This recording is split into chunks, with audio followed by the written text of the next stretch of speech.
দেশটা তো আমাদের, সো দেশের মানুষকে ইন্সপায়ার করা, দেশের বাইরে দেশের ইমেজকে আরো আপলিফট করা, এই সবগুলো রেসপন্সিবিলিটি আমাদের। বাংলাদেশি হিসাবে গ্লোবাল প্ল্যাটফর্মে আমাদের প্রুভ করতে হবে যে আমরাও কারো চাইতে কম না। আশা করছি এই প্রচেষ্টা বাংলাদেশিদের এই বিশ্বাসটুকু দিবে যে nothing is beyond our rich.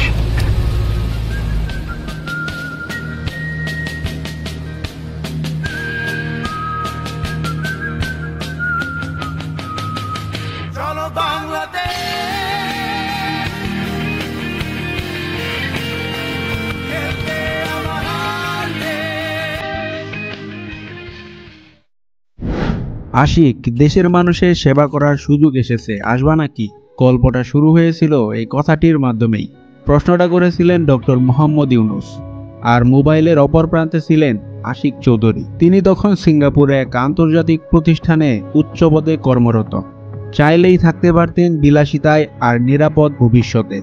সিঙ্গাপুরে তার প্রতি মাসে 20 থেকে 30 লাখ টাকা পর্যন্ত আয় হতো, কর্পোরেট স্কেল, বোনাস, সুবিধা সব মিলিয়ে। বাংলাদেশে ফিরে এসে তিনি সরকারি স্কেলে মাসে আনুমানিক 2 থেকে 3 লাখ টাকা পাচ্ছেন, বেতন, সুযোগ সুবিধা সব মিলিয়ে। এ থেকে একটা বিষয় স্পষ্ট হয় যে তিনি অর্থ বা আরামের জন্য দেশে আসেননি, বরং একটি নৈতিক দৃষ্টান্ত তৈরি করতেই এসেছেন। দেশের মাটি টানলো তাকে, আর তিনি সব আরাম পেছনে ফেলে ছুটে এলেন বাংলাদেশের স্বপ্নকে বাস্তবে রূপ দিতে।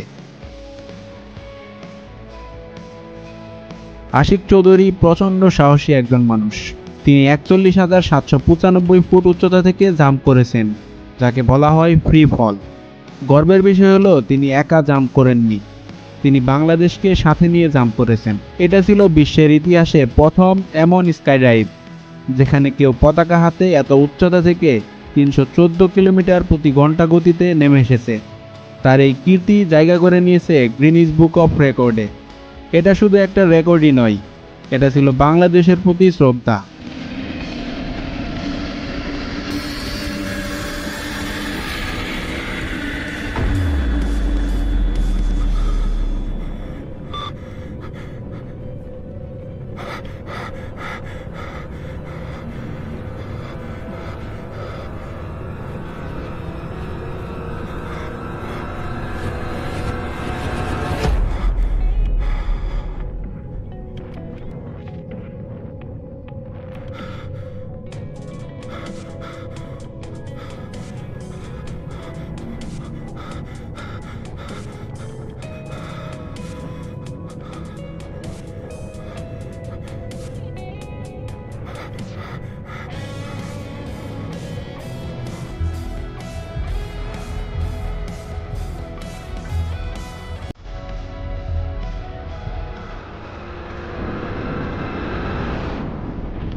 হ্যাঁ, আমি সেই আশিক চৌধুরীর কথাই বলছি, যার এক উপস্থাপনায় পুরো জাতি হতবাক হয়েছিল।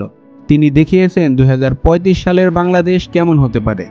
স্বপ্ন নয়, আবেগ নয়, শুধু দরকার পরিকল্পনা আর অ্যাকশন প্ল্যান। তার প্রেজেন্টেশন দেখে অনেকের চোখ কপালে উঠেছে। এটিই তো সেই নেতৃত্ব যা আমরা এতদিন খুঁজেছি। My first slide is thank you slide. That's not the last slide. We just wanted to thank all of you for kindly coming and joining the summit. So the purpose of the summit is today, sitting in this forum, we would like to say that we are open for business and we're really committed to win business from all of you.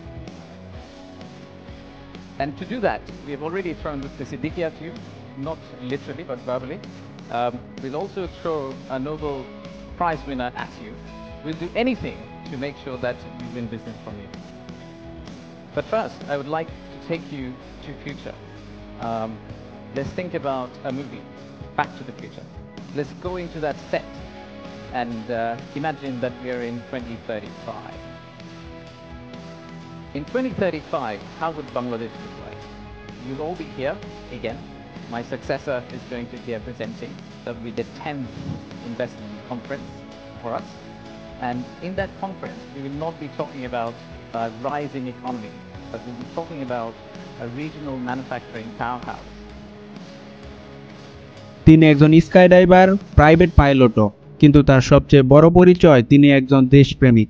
অভিজ্ঞতা তার অনেক, কিন্তু মনটা আটকে আছে বাংলাদেশেই। 2024 সালে 12 September Ashiq Chowdhury দায়িত্ব নেন বিডা আর বেজার চেয়ারম্যান হিসেবে। দেশে বিনিয়োগ বাড়ানো, বিদেশি উদ্যোক্তাদের আস্থা ফিরিয়ে আনাই ছিল তার মূল লক্ষ্য। তার মতে কাজ করতে হবে সহজভাবে, ফাইল ঘোরানো নয়, কাজ করতে হবে দ্রুত। তাই তিনি ওয়ান স্টপ সার্ভিস চালু করেছেন। একটা ফোনে একটা অনুরোধে বিনিয়োগকারীর সমস্যা সমাধান হবে। এটাই ছিল তার প্রতিশ্রুতি। দেশে বিনিয়োগ সহজ করতে, বিদেশিদের আস্থা ফেরাতে নিয়ে এসেছেন আধুনিক পদ্ধতি, রিলেশনশিপ টিম ও গ্রিন চ্যানেল কাস্টমস। সবই তার চিন্তার ফসল। আর দ্বিতীয়ত হচ্ছে যে আমি আরেকটা কথা ডেফিনেটলি বলতে চাই, সেটা হচ্ছে যে আমার প্রেজেন্টেশন নিয়ে অনেক কথাবার্তা হয়েছে। অনেককে ধন্যবাদ, সোশ্যাল মিডিয়াতে যারা প্রশংসা করেছেন আমাকে ধন্যবাদ জানিয়েছেন। আমি জেনুইনলি মনে করি এটা আমার চাকরির অংশ। This is my job. আমার কাজই হচ্ছে বাংলাদেশকে নিয়ে, বাংলাদেশকে প্রেজেন্ট করা, বাংলাদেশকে সেল করার চেষ্টা করা বিদেশি বিনিয়োগকারীদের কাছে। নাহিন বললো যে টোটাল ডিক্লারেশন এসেছে 3,100 কোটি টাকার মতো ইনভেস্টমেন্ট, আর আমাদের এই সামিটটা করতে খরচ হয়েছে প্রায় 1.5 কোটি টাকা।